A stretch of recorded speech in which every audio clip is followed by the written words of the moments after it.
This is my idea for a honing grinder. I've made this from I recycled this from a grinder. It's a skill grinder made in the 50s. Believe it or not, Skill actually used to make some really fantastic tools. If you were working with tools back then, you knew that they made some really great drills, great grinders, not like today.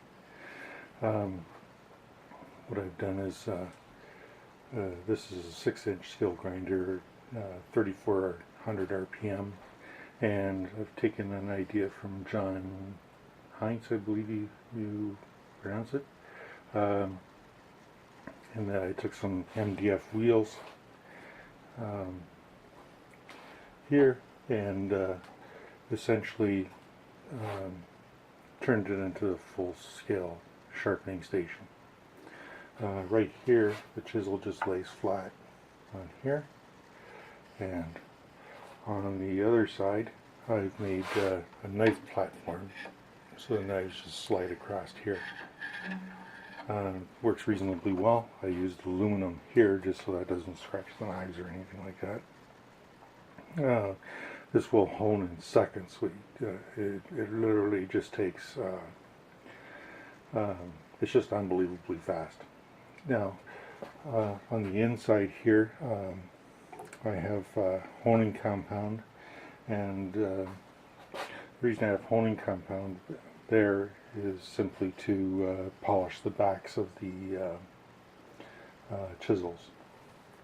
I watched John's video on his MDF method, and all I did is I added the shrouds here to prevent wax from going all over Hell's Half Acre. So then basically you can see just droplets of wax and stuff, bits, but it all drops right down on the grinding station itself, honing station itself. The station is made out of not MDF, is made out of Baltic birch. I just like working with Baltic birch. I cannot bring I use the MDF wheels simply because it was too expensive to, it would have been too expensive to test this idea with hardwood. At least I didn't want to spend that money or waste that kind of hardwood on this. On the back,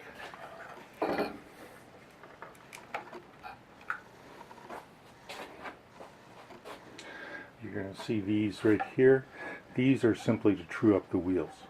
All I do is these wheels can be trued up in seconds, or if they start to get a little worn or go out of shape a little bit, all I have to do is work on the back and just slide my chisel across, and in seconds it's completely trued.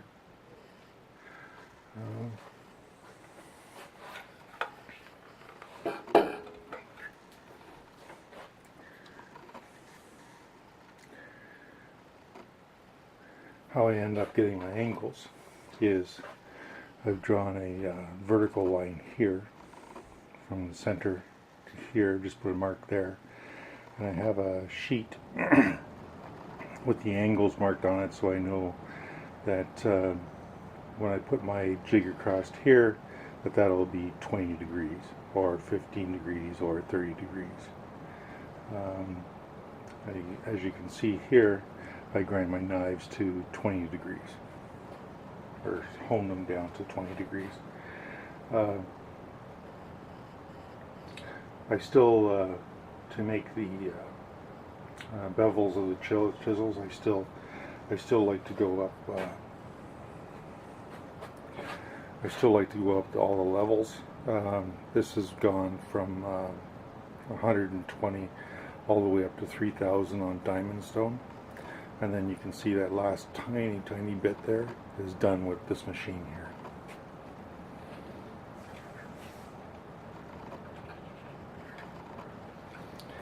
One of the reasons to do it this way is this chisel has been honed many times.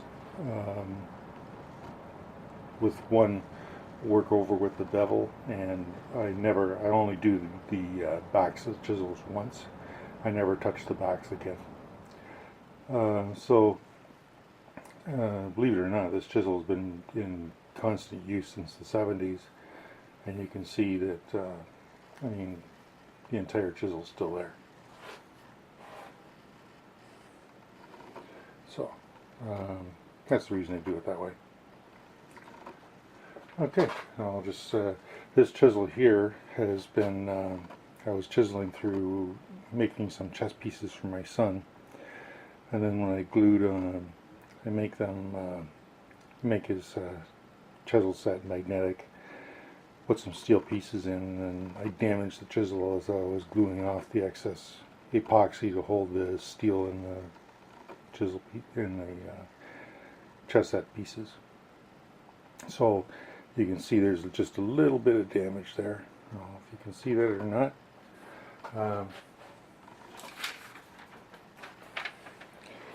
You can't cut anything with this chisel. Absolutely nothing. it's just toast.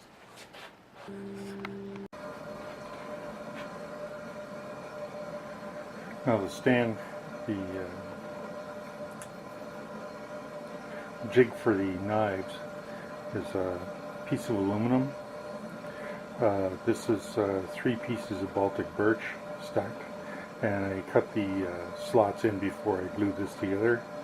This is a 3/8 inch bolt, just with an 1/8 inch turn to turn it, get some leverage.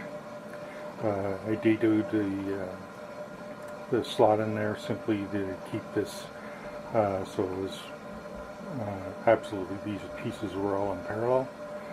I did the same thing here. The reason this is the only reason for that dado slot there is so that this piece here, put the knife rest on, the knife rest is stays parallel to the jig no matter what position as I raise and lower the jig. This is simply, this piece here is only threaded right into the wood. I don't use inserts unless I absolutely have to. Those screws are there just to, probably because I was in a hurry. Normally I just glue it in, leave it there.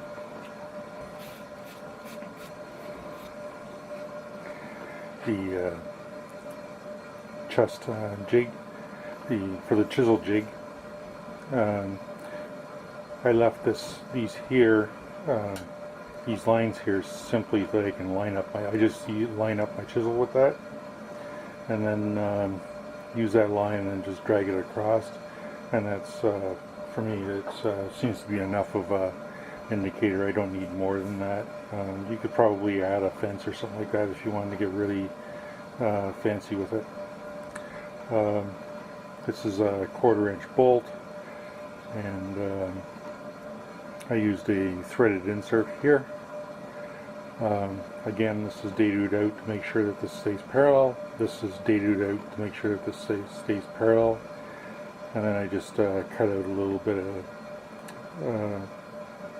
there to allow for the wheel to get it in, to allow the front to come, this piece to come in as close to the wheel as possible, to provide as much support for the chisel as possible.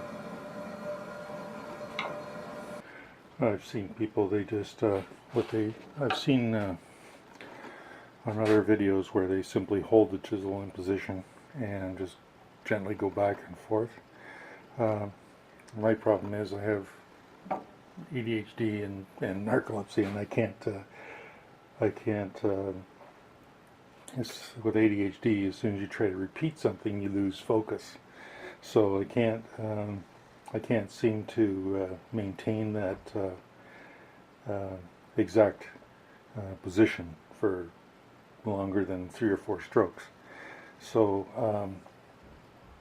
this is why I need jigs to help me keep things in the position that I actually want them. And it has to be quick, because I can't focus on things for long periods of time. Well, that's the reasoning behind the jig anyways. This is the paper I use to create the template for the wheel and how I get my angles. I just downloaded this off the web. I'll post something on. I'll just post a link for it, so you can download it if you want it. Again, there's a mark there if you can see it. Just line that up, and again, so I sharpen my knives to 20 degrees. To change the blade, these just come off. This shroud was made out of 3/16 inch subfloor material, and I believe I used a piece of ash for the inside there, and just sanded it and painted it. I didn't put a whole lot of effort in making sure it was perfectly finished because I knew it was going to get all covered in wax anyways. It was going to look like a bird had sat on it for a couple of years. These MDF are surprisingly resilient. I'm just blown away by it actually. Been sharpening for a few months now with it, and they've stayed like dead flat. I haven't had to touch them or anything.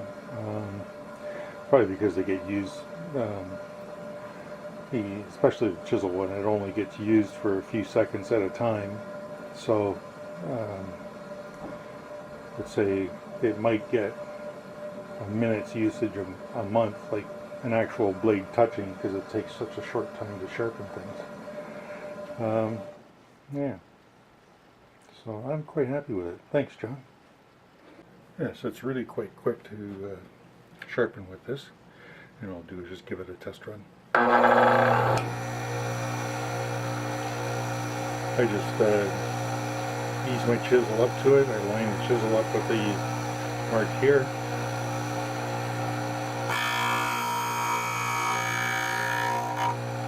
And just draw it across.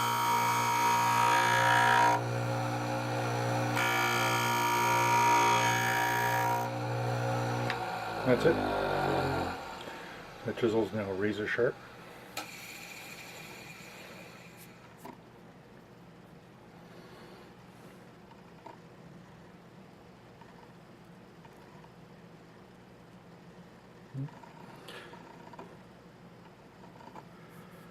It's razor sharp. Now this chisel is razor sharp. And it took about 2 seconds.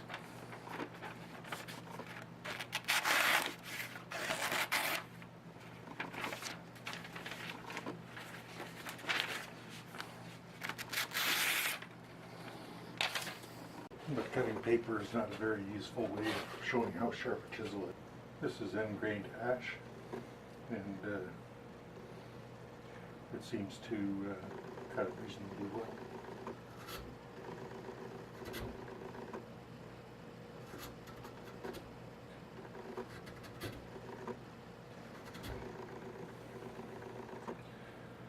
The surface on the wood after the chisel has gone through it is smooth as silk.